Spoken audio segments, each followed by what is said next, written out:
UN refugee chief calls for action to prevent Afghan implosion. Islamabad, Pakistan. United Nations High Commissioner for Refugees Filippo Grandi has called on countries worldwide to engage with the Taliban's interim government in Afghanistan or risk a humanitarian crisis resulting from the collapse of the state.His comments in the Pakistani capital, Islamabad, on Friday followed a visit to Afghanistan this week and 2 days of talks with Pakistani leaders. The UN refugee chief said that while humanitarian assistance had been pledged to address immediate food and other shortages, the issue of frozen Afghan government assets leading to a lack of functioning of state institutions was a core concern.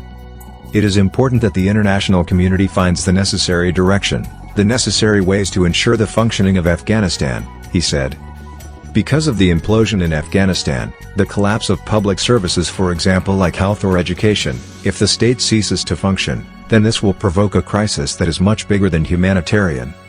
At a UN-organized donor conference on Monday, world powers pledged more than $1 billion in immediate humanitarian assistance to address poverty, food and medical shortages in Afghanistan following the Taliban takeover last month.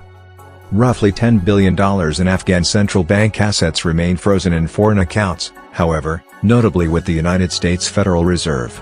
I think it is important that we, in the UN, the international community continue to engage with the Taliban, in order to go forward and to save Afghanistan from disaster, and to save the region from instability, said Grandi. While in Afghanistan, Grandi met the interim ministers of foreign affairs, education, rural development and refugee repatriation. He is the second high-level UN official, after Emergency Relief Coordinator Martin Griffiths, to have visited the country since the Taliban seized control of the capital, Kabul, on August 15. If you haven't done yet, please subscribe our channel.